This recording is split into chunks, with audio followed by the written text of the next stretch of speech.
Bismillahirrahmanirrahim. Assalamualaikum warahmatullahi wabarakatuh. Salam sejahtera bagi kita semua. Perkenalkan, saya Desi Miranti, SOS MSI, dosen tetap pada program studi ilmu politik, Fakultas Ilmu Sosial dan Bisnis di Universitas Wanita Internasional. Pada kesempatan kali ini, saya akan memaparkan pernyataan diri dosen dalam unjuk kerja Tridharma Perguruan Tinggi PDD UKTPT pada bidang pengajaran. Saya akan menyampaikan salah satu mata kuliah yang saya ampu yang sesuai keahlian bidang saya, yaitu mata kuliah kebijakan publik. Mata kuliah ini ditujukan untuk mahasiswa ilmu politik semester 2 dengan kode mata kuliah IP 32307 berbobot 3 SKS, diselenggarakan dalam 16 kali pertemuan, tatap muka dengan rincian 14 kali pertemuan, materi dan 2 kali untuk pertemuan masing-masing uji tengah semester dan uji akhir semester. Mata kuliah kebijakan publik memberikan pemahaman dasar hingga komprehensif mengenai konsep, teori, dan praktik dalam pembuatan serta pengelolaan kebijakan publik di tingkat lokal, nasional, maupun global. Mahasiswa akan diajak membedah seluruh tahapan siklus kebijakan yang meliputi penyusunan agenda, kebijakan terkait perancangan alternatif solusi atas masalah publik. Selanjutnya, adopsi dan legitimasi terkait proses pengambilan keputusan dan pengesahan hukum. Yang selanjutnya, implementasi kebijakan, yaitu terkait bagaimana eksekusi kebijakan di lapangan beserta dinamika birokrasinya. Yang terakhir, terkait evaluasi dan analisis dampak. Ini adalah terkait penilaian terhadap efektivitas, efisiensi, dan dampak nyata dari kebijakan yang diterbitkan. Selain fokus pada siklus dan juga teknis, mata kuliah ini juga membedah peta kekuatan aktor. Di sana ada pemerintah, swasta, media, dan juga masyarakat sipil. Adapun capaian pembelajaran lulusan atau CPL Prodi pada mata kuliah ini meliputi CPL 1, 2, 13, 16, dan 19 yang telah tertuang dalam RPS dan telah divalidasi oleh Ketua Prodi, Gugusan Pengendali Mutu Prodi. Capaian pembelajaran mata kuliah yang diharapkan antara lain adalah CPMK 1, mahasiswa mampu menjelaskan konsep dasar, teori, paradigma, serta peta peran aktor, baik formal maupun non-formal dalam seluruh tahapan siklus kebijakan publik. Selanjutnya, CPMK kedua, mahasiswa mampu menganalisis masalah publik kontemporer dan merumuskan alternatif solusi kebijakan berbasis bukti menggunakan pendekatan dan instrumen analisis kebijakan yang relevan. CPMK ketiga, mahasiswa mampu mengevaluasi efektivitas implementasi kebijakan publik serta mengkritisi dinamika sosial, ekonomi, dan politik birokrasi yang mempengaruhinya. 3 komponen utama dalam proses pembelajaran mata kuliah ini adalah delivery, interaction, dan juga assessment. Yang pertama, terkait delivery atau penyampaian materi. Untuk delivery, saya memberikan materi serta RPS yang dapat diunduh langsung oleh mahasiswa pada sistem e-learning Ibu, serta presentasi interaktif yang langsung dilakukan, serta tatap muka untuk mendukung pemahaman mahasiswa. Dalam proses penyampaian materi, saya menerapkan pendekatan case-based learning atau pembelajaran berbasis kasus. Saya menyadari bahwa teori kebijakan publik harus selalu dibumikan dengan realitas tata kelola pemerintahan di lapangan. Sebagai contoh, di dalam kelas, saya secara rutin mengajak mahasiswa membedah kasus-kasus nyata.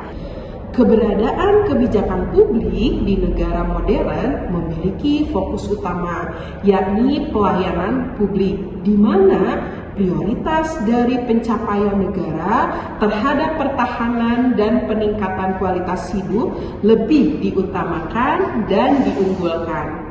Materi ini saya kembangkan dari berbagai literatur kebijakan publik yang mutakhir, regulasi perundang-undangan terbaru, serta saya integrasikan dengan temuan-temuan dari riset yang pernah saya lakukan. Hal ini bertujuan agar mahasiswa mendapatkan perspektif yang faktual dan juga relevan. Selanjutnya terkait interaction atau interaksi. Terkait interaksi ini saya selalu berupaya menciptakan suasana kelas yang partisipatif dan memancing nalar kritis. Komunikasi dua arah didorong melalui tanya jawab, diskusi, dan juga studi kasus, di mana mahasiswa dilatih untuk memecahkan kendala birokrasi dan mencari solusi atas masalah transparansi institusi.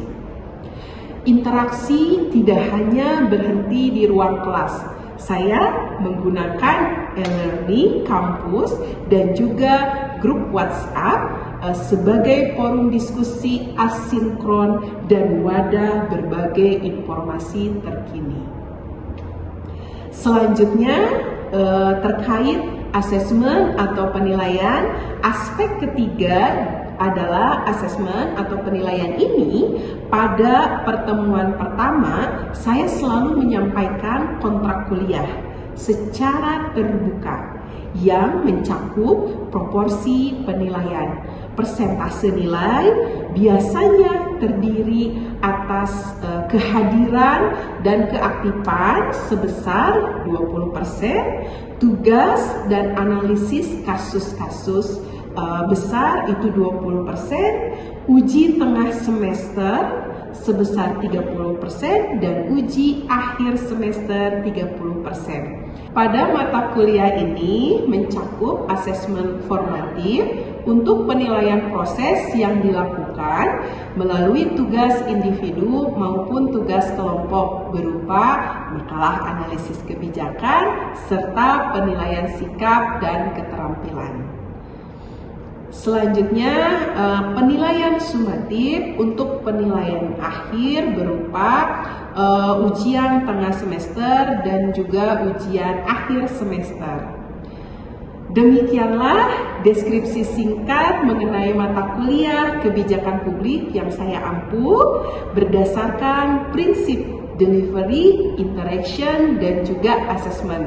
Sebagai gambaran nyata proses pembelajaran, berikut ini saya lampirkan cuplikan video rekaman pengajaran tatap muka pada materi konsep dan lingkup kebijakan publik dengan fokus utama adalah terkait yang pertama hakikat kebijakan publik, yang kedua bentuk dan tujuan kebijakan publik, yang ketiga terkait prinsip-prinsip kebijakan publik, aspek-aspek penting dalam kebijakan publik, lingkup kebijakan publik. Selamat menyaksikan, terima kasih. Wassalamualaikum warahmatullahi wabarakatuh. Assalamualaikum warahmatullahi wabarakatuh. Selamat siang teman-teman, apa kabar? Waalaikumsalam warahmatullahi wabarakatuh. Hari ini kita mulai bertemu kembali ya dalam teori atau mata kuliah kita terkait kebijakan publik ya. Tapi sebelum masuk ke materi atau mata kuliah kebijakan publik ini kan sudah hadir nih. Sudah isi absen belum? Disiapkan? Publik ya, kebijakan publik ini adalah salah satu mata kuliah yang ada di Prodi Ilmu Politik, teman-teman ya. Nah, kita lihat RPS-nya dulu ya sebelum masuk ke materi pembelajaran. Ya, dengan kode MK-nya IP 32307 ya. Bisa melihat RPS ini ya, Ibu sudah share di e-learning ya, atau mungkin nanti kita akan share juga di grup WhatsApp. Nah, sebelumnya kita sudah membahas terkait kontrak kuliah ya teman-teman, dan juga terkait sedikit deskripsi tentang kebijakan publik ini ya. Ada yang masih ingat nggak apa sih kebijakan publik ini? Oke, Pak. Siapa? Ya. Gimana menurut Rini? Apa sih kebijakan itu? Kebijakan publik itu keputusan atau tindakan yang dibuat oleh pemerintah untuk dijalankan di masyarakat. Oke, keputusan atau tindakan yang dijalankan oleh pemerintah. Oke, baik, kita lihat ya keputusan seperti apa atau tindakan seperti apa yang dijalankan oleh pemerintah. Oke, baik ya, di materi kita ini kita akan membahas 5 poin ya terkait konsep dan lingkup kebijakan publik ya. Yang pertama di sini ada definisi dan hakikat kebijakan publik. Lalu yang kedua bentuk dan tujuan kebijakan publik. Ketiganya prinsip-prinsip kebijakan publik. Yang keempat terkait aspek-aspek penting dalam kebijakan publik. Dan yang kelima adalah lingkup kebijakan publik. Definisi klasik dari Thomas D ya teman-teman. Kebijakan publik adalah anything a government choose to do or not to do. Jadi apapun yang dipilih atau tidak dipilih oleh pemerintah itu apapun yang dipilih pemerintah untuk dilakukan atau tidak dilakukan. Ada poin penting di sana ya. Yang pertama adalah terkait kebijakan juga mencakup pembiaran atau omission ya. Pemerintah itu bisa diam aja, tapi itu disebut kebijakan. Kira-kira sampai sana terbayangkan nggak sih sama teman-teman? Nah, Ibu kasih contoh dulu ya. Satu, apa yang disebutkan tidak dilakukan tapi itu kebijakan. Contoh, Kota Bandung. Kota Bandung ini sangat sudah terkenal dengan macetnya ya. Tapi kenapa pemerintah membiarkan penjualan atau penambahan setiap tahunnya kendaraan pribadi, mobil, motor ya, kok tetap bisa tambah ya, tidak ada maksimal kepemilikan dan sebagainya ya. Ini kan berbenturan ya, tapi kenapa kok pemerintah bisa-bisa aja membiarkan kebijakan ini, karena membiarkan hal ini terus terjadi ya.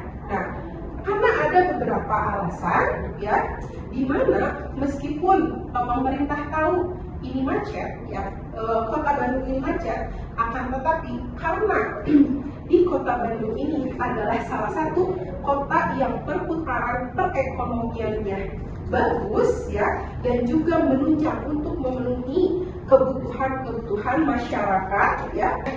Ada lagi nggak yang mau ngasih contoh? Oke deh, kamu Fajar. Nah Bu, kalau kayak gini bisa nggak Bu, kan apabila dilihat ya di Kota Bandung sendiri ya, pemerintah itu mengetahui bahwa adanya bangunan-bangunan di sepadan sungai atau di tepian-tepian sungai itu. Tetapi sementara selama bertahun-tahun, tapi selama ini pemerintah itu lebih membiarkan belum ada penertiban kayak gitu. Itu bisa nggak Bu?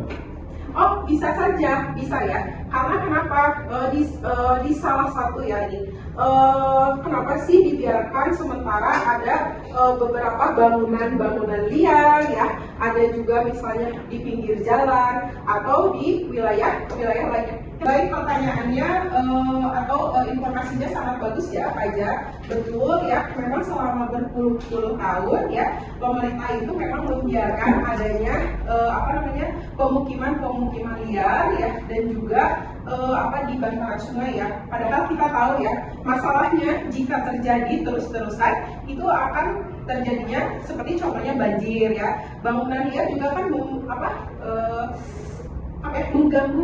mengganggu pemandangan lah ya, atau mengganggu wilayah-wilayah setempat. Nah, itu memang menjadi masalah. Tapi kenapa sih dibiarkan oleh pemerintah ya?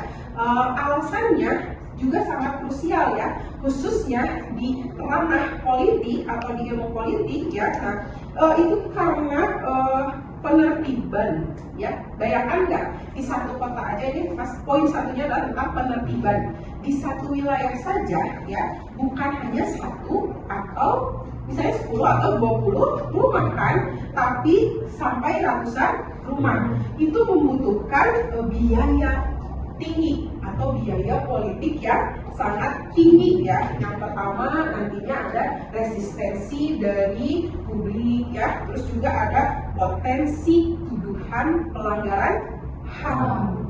Nah, itu sering terjadi. Baik, sebelum kita masuk ke definisi masuk ke slide berikutnya, ada yang mau nanya dulu nggak? Oke. Izin bertanya Bu, apakah ada contoh lain dari pembiaran omision seperti praktik pembuangan sampah, open dumping atau pembakaran di TPA daerah bisa dianggap pembiaran dari kebijakan publik? Baik, terima kasih ya kepada Syahrul atas pertanyaannya, bagus ya.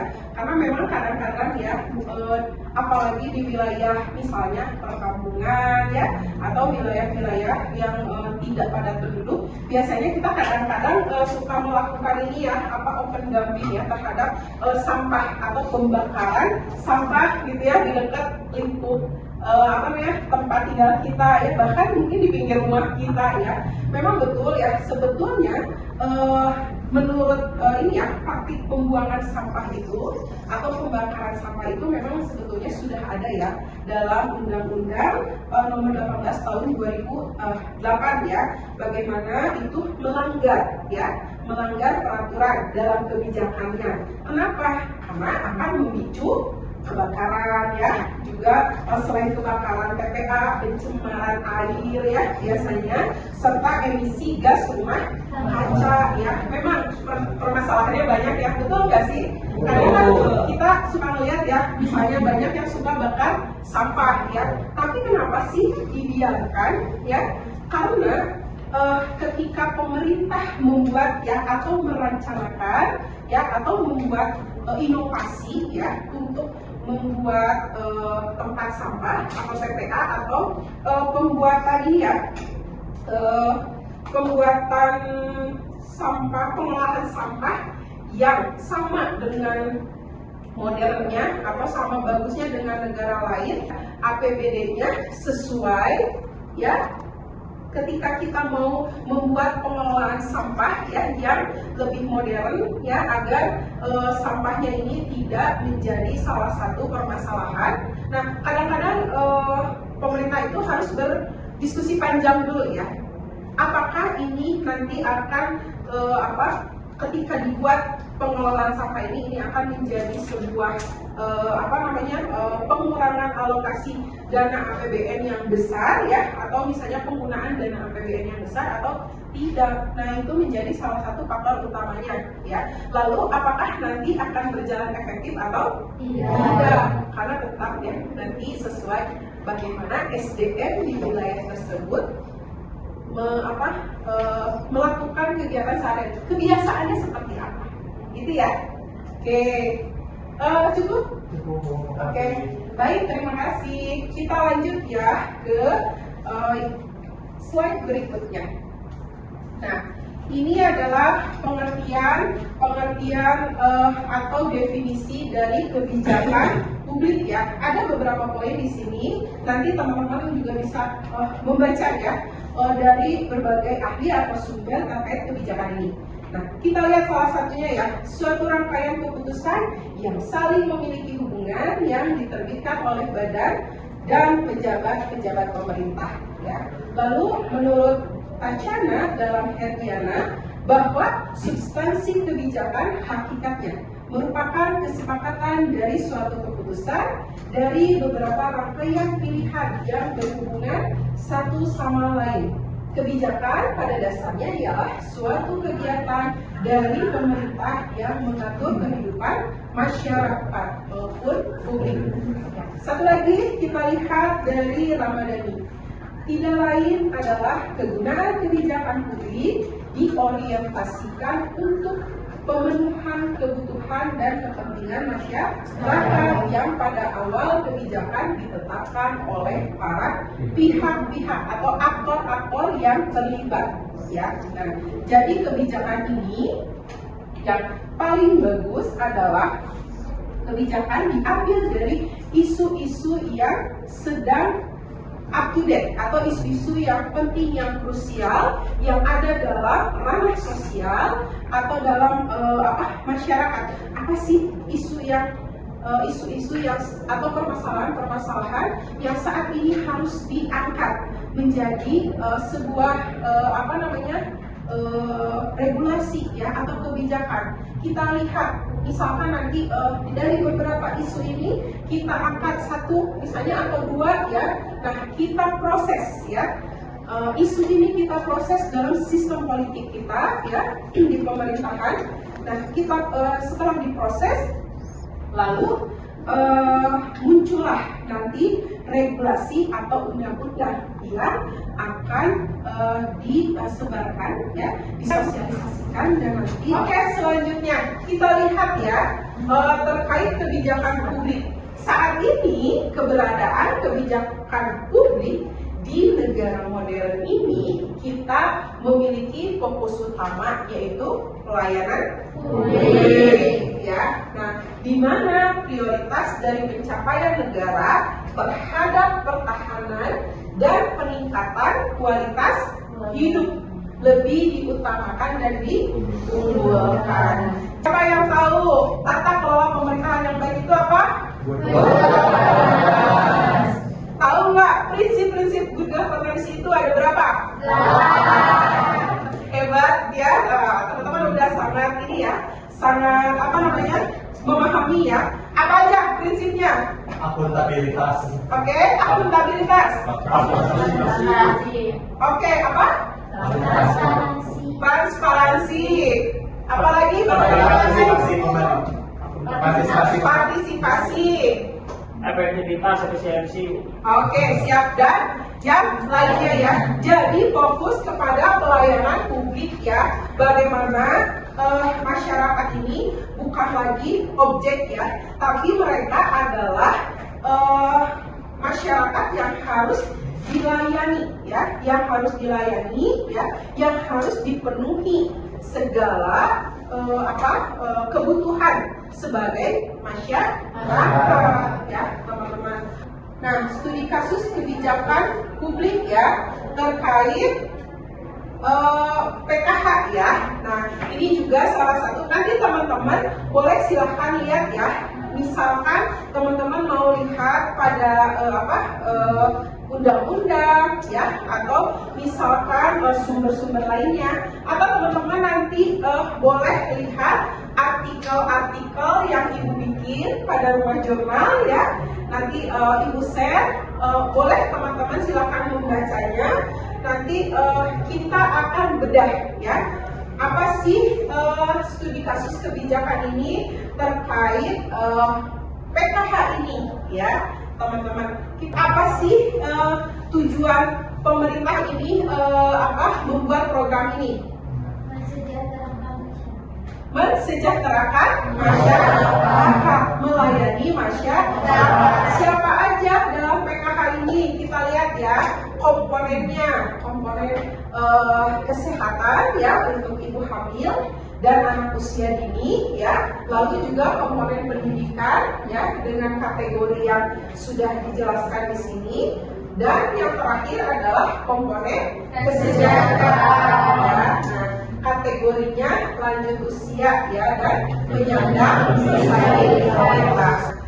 Kenapa PKH ini dibuat? Agar yang nanti misalkan ya kelas menengah ke bawah atau yang membutuhkan bantuan ini, yang tadinya misalkan ya kelas menengah ke bawah ini jangan terlalu jatuh ya, jangan sampai dia tidak bisa makan atau tidak bisa memiliki kelayakan hidup, tidak bisa memenuhi kebutuhan sandang pangannya anak ya atau keluarga, bisa kaitan dengan visi emas Indonesia ya.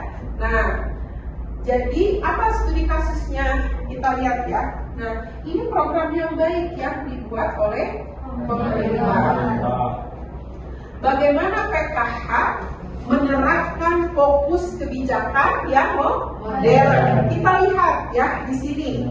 Yang pertama adalah pertahanan dan perlindungan sosial ya. Nah, PKH berfungsi sebagai jaring pengaman. Jadi ketika terjadi inflasi atau krisis ekonomi, atau kalau kemarin ya yang kita rasakan selama 4 tahun ini COVID-19 ya, keluarga miskin ekstrim ya atau keluarga penerima manfaat ini tidak langsung jatuh ke taraf hidup yang lebih buruk. Bagaimana PKH menerapkan fokus kebijakan modern? Nah, kita lihat yang kedua adalah peningkatan kualitas hidup. Yang pertama, adanya bantuan dana PKH tidak gratis begitu saja, melainkan mengikat penerimanya pada dua fondasi utama kualitas hidup ya.